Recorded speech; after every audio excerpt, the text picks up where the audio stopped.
RJD का offer का क्या करेंगे मांझी जी? ये कौन ठिकाना, जब इतना सारा ऑफर आकर भी ये लोग 4-6 महीना में भाग गया। हमको ये मुख्यमंत्री का ऑफर दे करके 2 महीना में भगा दे, इसकी कौन गारंटी लेती है? हमको ये भरोसा नहीं है। जब सारा संसाधन दे करके उप मुख्यमंत्री बन गए और सारा पद प्रतिष्ठा सारा चीज मेन मेन क्रीम क्रीम जो पद था ना, इन्हीं के झोली में थी। पथ निर्माण यही था, ग्रामीण कार्य विभाग यही था, भवन यही था, सारा चीज उनके झोली में थी। उसके बावजूद जब ये लोग सटकर नहीं रहे और अच्छा सा तरह से बिहार का नेतृत्व नहीं कर पाए, क्या भरोसा आज हमको प्रलोभन दे करके 2 महीने के लिए ही मुख्यमंत्री बना दे और 3 महीना में ये भी लात मार के भगा दे? क्या ठिकाना। अभी जो नेता सदियों से बैठा हुआ है चुंबक की तरह, जो बड़े बड़े जैसे माननीय श्रवण कुमार जी हैं, माननीय विजय चौधरी जी हैं, माननीय विजेंद्र यादव जी हैं, और कितना नेता हैं जो बैठे हुए हैं और नए लोगों को जो 5 बार 4 बार भी जीत के आए उनको एक बार भी मौका नहीं दिए। तो इन लोग जब नहीं रहेंगे तो नए नेता लोग कब सीखेंगे? 12 तारीख को बिहार विधानसभा में फ्लोर टेस्ट होना है, बहुमत साबित करना है मुख्यमंत्री नीतीश कुमार को। हमारे साथ बात करने के लिए मौजूद है ज्योति देवी, जो कि बिहार के पूर्व मुख्यमंत्री जीतन राम मांझी की समधन भी हैं और विधायक भी हैं। ज्योति जी, सबसे पहले ये बताइए क्या होगा 12 तारीख को? बड़ा चर्चा चल रहा है, तेजस्वी यादव बोलते हैं खेल कर देंगे, बड़ा खेला हो जाएगा, तो कोई खेला होगा क्या 12 तारीख को? सबसे पहले मैं आपके चैनल को और आप सबको बहुत बहुत धन्यवाद देती हूँ कि आप मुझे उस लायक समझा कि इसमें थोड़ी बहुत कुछ बोल सके। जी जी बोलिए। चलिए, बहुत अच्छा है आपको यहाँ आने के लिए। सबसे पहले मैं ये कहना चाहती हूँ कि जो अभी एनडीए गठबंधन की जो सरकार बनी है, मुझे पूर्ण विश्वास, हमें ही नहीं, पूरे विधानसभा, हम अपने विधानसभा के लोगों की तरफ से ही मैं बोलना चाहती हूँ कि कुछ भी हम, खास करके हम, जो हमारा जो खुद का कुछ निर्णय रहता है ना, तो अपने जो कुछ जो शीर्ष हमारे क्षेत्र के कुछ लोग जो रहते हैं, बुद्धिजीवी वर्ग के लोग, उनसे मेरी पहले सलाह होती है कि ये स्थिति में, ये विकट परिस्थिति में हमें क्या करना चाहिए। क्योंकि हमारे हिंदुस्तानी आवाम मोर्चा के जो राष्ट्रीय अध्यक्ष डॉक्टर संतोष कुमार जी, संरक्षक माननीय मांझी साहब जी, कभी हम लोगों पर कोई प्रेशर नहीं होता है। किसी प्रकार का भी कोई भी निर्णय होती है तो हम लोगों से ही पहले राय ली जाती है। वो कभी भी हम लोगों पर कोई निर्णय नहीं थोपते नहीं है। तो हम लोग अपने अपने क्षेत्र का ही मंतव्य वहां तक पहुंचाते हैं कि लोगों की क्या मांग है। तो हम अपने क्षेत्र के लोगों से और भी जहाँ कहीं भी जाते हैं, बिहार के कई एक जगहों पर जाते हैं, तो ये मंतव्य लेने की कोशिश करती हूँ। तो मुझे ये लगा कि अभी जो 2024 का जो चुनाव है, तो अधिकांश लोग माननीय प्रधानमंत्री जी के काम से, उनके जो देश में जो नेतृत्व है, उनका देश का नेतृत्व जो चल रहा है, हर वर्ग समुदाय के बीच में उनका जो काम चल रहा है, खास करके किसान जो काफी खुश है। अभी वैसे वैसे समय में उन्होंने किसानों को मदद किया जिस समय उनका रोपनी हो, कटनी, बोने का जो समय हो, वैसे जगह में जो कभी 200, 250, 300 जो कमा रहा है, उसके घर में अगर 10,000, 12,000 रुपया आ जा रहा है, तो उसके लिए सोचिए 12 लाख के बराबर हो जा रहा है। तो वो गरीब लोग भी उनको चाह रहा है। इसलिए, और अभी सरकार ने भी बहुत अच्छा निर्णय लिया है कि एनडीए गठबंधन के तहत बिहार के विकास के लिए ये गठन, ये संगठन जो एनडीए गठबंधन का है, वो बरकरार रहे ताकि बिहार का अच्छा विकास हो। नीतीश जी का आने से और मजबूत हुआ है एनडीए क्या? देखिए, नीतीश जी बहुत अच्छे नेता हैं, हमारे गार्जियन हैं। मैं उनको तो हृदय से मैं धन्यवाद भी देती हूँ और बधाई भी देती हूँ, इसलिए कि उन्होंने जो भी काम बिहार में किया है, काबिल तारीफ किया है। लेकिन कुछ होती है, जैसे कहता है ना कि एक घर में कुछ, घर में भी एक घर लोग चलाता है तो थोड़ी बहुत खटपट होती ही रहती है। इसको ज्यादा नहीं लेना चाहिए। थोड़ी बहुत उनसे हमारी पार्टी की दूरी बनी थी, हमारे साहब की दूरी बनी थी। तो मैं यही मानती हूँ कि अपने घर में ही कुछ अलगाव बलगाव हुआ लेकिन हम लोग एक जगह आए हैं और इनके नेतृत्व में, माननीय श्री नीतीश जी के नेतृत्व में हम लोग कुशल नेतृत्व बिहार को देंगे, ये पूरी आशा है। क्योंकि केंद्र सरकार, राज्य सरकार दोनों मिलकर जिस भी राज्य में काम की है उसका परिणाम अच्छा ही हुआ है। तो मुझे पूर्ण विश्वास है कि माननीय प्रधानमंत्री या माननीय मुख्यमंत्री जी का नेतृत्व में जो गठबंधन बनी है वो नेतृत्व समाज के लिए काफी हितकर होगा। और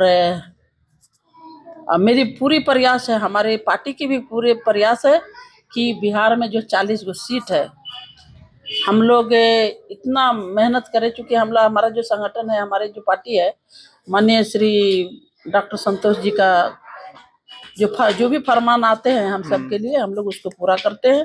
और इतना ही नहीं, जहां भी हम लोग कैंपेन कर रहे हैं लोगों को जागरूक करने के लिए, वहां पर अच्छा प्रदर्शन होता है। जैसे आपने देखा होगा अपने चैनल, कहीं भी आप पेपर के माध्यम से या चैनल के माध्यम से, कि थोड़ी सी सूचना में 10,000, 12,000, 15,000 लोग जुट जा रहे हैं। तो उससे यही साबित होता है कि हम लोगों के प्रति भी लोगों का आस्था बढ़ी है और आशा भरी निगाहों से देख रहे हैं कि हमारा अब 12 फरवरी को क्या होगा ज्योति जी? मुझे लगता है कि आप खुद सोच सकते हैं कि बीजेपी जो संगठन है वो बुद्धिजीवियों का संगठन है। मेरा खुद का साबित हो जाएगा कि नहीं, ये बता रहे हैं बुद्धिजीवियों का संगठन है और जेडीयू का भी बुद्धिजीवियों का संगठन है। और ये दोनों संगठन में एक आदमी टूटने वाला नहीं है। जो लोग कह रहे हैं कि टूट जाएगा, मेरे पास 10 गो है तो हमारे पास 20 गो है तो 50 गो है, ये झूठी खबर है। ये टूटने वाले नहीं है। क्योंकि हम मांझी जी के नाम पे ही बोलते हैं कि मांझी जी टूट जाएंगे। देखिए हम लोग ऐसा, हमारा समाज ही इतना कमजोर है ना कि इसके बारे में जो चीज कह दीजिएगा सब लोग मान लेगा कि सही में मांझी जी ऐसा कहे हैं। लेकिन माननीय हमारे नेता जीतन राम मांझी जी और डॉक्टर संतोष कुमार सुमन जी का ये पूरा हम चारों 5 लोगों का एक निर्णय है कि किसी भी रूप में हम लोग नीतीश जी के और एनडीए नरेंद्र मोदी जी के साथ रहेंगे और 40 सीट जीत कर उनकी झोली में देंगे, ताकि आने वाला समय हमारे मोदी जी प्रधानमंत्री बने। मुख्यमंत्री का ऑफर आया था मांझी जी को आरजेडी की तरफ से? देखिए ऑफर तो आता जाता रहता है, लेकिन मास वोट जो है ना वो मोदी जी को ही चाहता है। आरजेडी के ऑफर का क्या करेंगे मांझी जी? ये कौन ठिकाना, जब इतना सारा ऑफर आकर भी ये लोग 4-6 महीना में भाग गया। हमको ये मुख्यमंत्री का ऑफर दे करके 2 महीना में भगा दे, इसकी कौन गारंटी लेती है? कौन गारंटी लेगा? हमको ये भरोसा नहीं है। जब सारा संसाधन दे करके उप मुख्यमंत्री बन गए और सारा पद प्रतिष्ठा सारा चीज मेन क्रीम जो पद था ना इन्हीं के झोली में थी। पथ निर्माण यही था, ग्रामीण कार्य विभाग यही था, भवन यही था, सारा चीज उनके झोली में थी। उसके बावजूद जब ये लोग सटकर नहीं रहे और अच्छा तरह से बिहार का नेतृत्व नहीं कर पाए, क्या भरोसा आज हमको प्रलोभन दे करके 2 महीने के लिए ही मुख्यमंत्री बना दे और 3 महीना में ये भी लात मार के भगा दे? क्या ठिकाना। इसलिए इन पर भरोसा नहीं करना है। और इस तरह की जो झूठी खबर फैलाने वाले लोग हैं उनसे भी मैं ये कहना चाहती हूँ कि हम लोग का अब छोटा मोटा आंखिए मत है, हम लोग को भी अब दिमाग है। हमारे समाज में भी बहुत अच्छे लोग पढ़े लिखे हैं। मंत्री पद और मिलना चाहिए, मांग हो रही है। मिलना चाहिए। हम ये कहना चाह रहे हैं कि मांझी जी कहते हैं अन्याय हो रहा है, एक और दीजिए। नहीं, अन्याय नहीं कर रहे हैं, काम की वजह से बोल रहे हैं कि मिलना चाहिए। जब मुझे खुद का अपना अगर निर्णय पूछेंगे तो हम यही कहना चाहेंगे कि निर्दलीय लोग जीत के जाते हैं। ठीक, जैसे हमारे सुमित भाई हैं जो माननीय सुमित जी हैं, जीत के गए। एक मंत्री हैं, एक विभाग उनको दे दिया। सरकार बनाने में एक का भी बहुत महत्व होता है। तो जब हम लोग 4 हैं तो क्या 2 को भी नहीं मिल सकता है? मिलना चाहिए। पर एक तो नाराजगी ये भी है ना कि हमेशा वो SC/ST वाला डिपार्टमेंट ही दे देता है। कल हम ही तो आवाज उठा रहे थे कि देखिए एक और दूसरा चीज है, हम ये कहना चाहते हैं कि विभाग मिला, ठीक है, विभाग हमें SC ST का ही दिया। तो दुख थोड़ा सा यही होता है कि जब हम लोग चारों विधायक माननीय मुख्यमंत्री जी से मिलने के लिए गए थे, उस समय हम लोगों ने, हम ही खुद बोले थे, हम खुद अपने से बोले थे, मांझी जी तो समर्थन किए थे। हम कहे सर जब निर्दलीय को आप देते हैं तो हाँ मंत्री पद, तो सर में हम लोग तो 4 गो सरकार बनाने में समर्थन किए हैं, तो आप एक और दे दीजिए सर।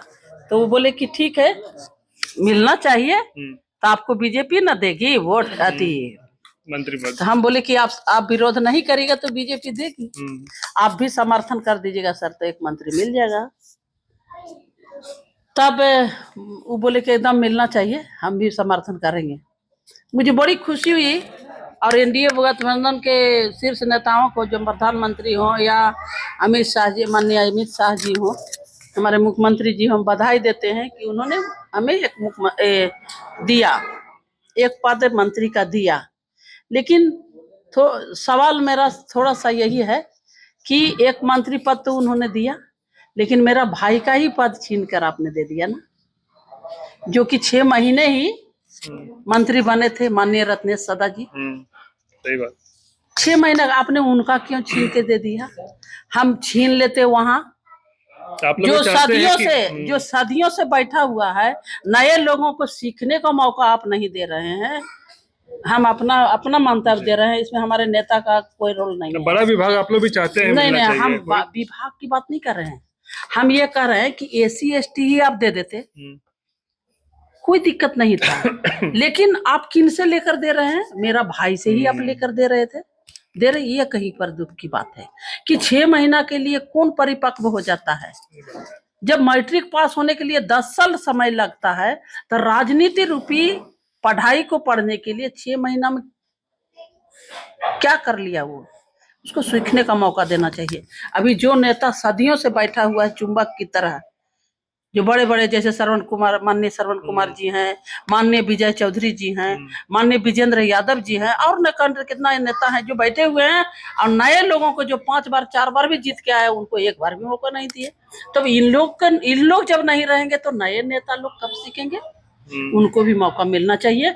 और खास करके जो गठन हुआ है उसमें महिलाओं की एक भी भागीदारी नहीं हुई, ये मुझे काफी खला है।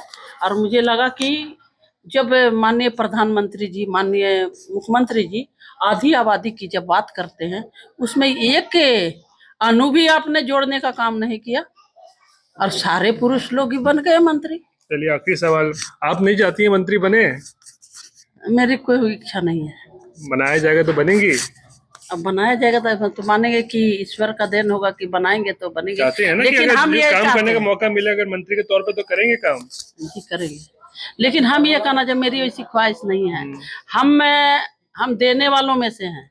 आप अभी देख रहे हैं मेरे पास अभी सैकड़ों महिलाएं, मेरा खुद का सैलरी से ये चल रहा है, और अब अपना हम लोगों को रोजगार देने का काम कर रहे हैं। आप घूम घूम कर देख रहे हैं जितना एसेट लगा हुआ है, मेरा खुद का पैसा है, सैलरी का पैसा है, जो हम मशीन ला करके दे दिए। जो महिलाएं रात दिन बैठी रहती थी और पति पर ही निर्भर रहती थी कि पति देगा तो हमको 2 हाथ पैसा आएगा। अभी एक महिला पूछ रहे थे कि आप खुश हैं ना कि आप 2 पैसा कुछ कमा रही हैं? तो वो कहती हैं, दीदी ऐसू भी पैसा ना देता थी हाल, 2 लात मारिए के देते हैं हमारा पैसा। कितना दर्द की बात वो बोल रही हैं कि कुछ कहिए कि 2 गो हमको पैसा देता। कम से कम वो दिन भर काम करेंगी, जितना काम करेंगी उतना वो पैसा लेंगी, और कम से कम उसके पास ये होगा कि हम भी कमाते हैं, एक अहम होगा। ठीक है, हम यही कहना चाहते हैं कि हम रोजगार देने वाले हैं, हमारी कोई लालच नहीं है। जिम्मेदारी मिलेगी तो लेंगे ना, कौन नहीं। हम अगर हमारी पार्टी को अगर जिम्मेदारी मिलेगी भी तो मेरी यही इच्छा होगी कि पहले हमारे 2 साथी हैं उनको दिया जाए, हमें कोई लालच नहीं है कि हमको मिले। चलिए ठीक है, कोई बात नहीं। तो ये थी ज्योति देवी, जो कि जीतनराम मांझी की समधन है और विधायक भी हैं। कह रही हैं कि एनडीए मजबूत है और 12 तारीख को जब बहुमत साबित करने का दिन आएगा तो उस दिन एनडीए जो है नीतीश कुमार के नेतृत्व में अपना बहुमत साबित कर देगा, क्योंकि संख्या एनडीए के पास मौजूद है। कैमरा पर्सन थोड़ा सा नदीम आलम के साथ रोहित सिंह, बोधगया।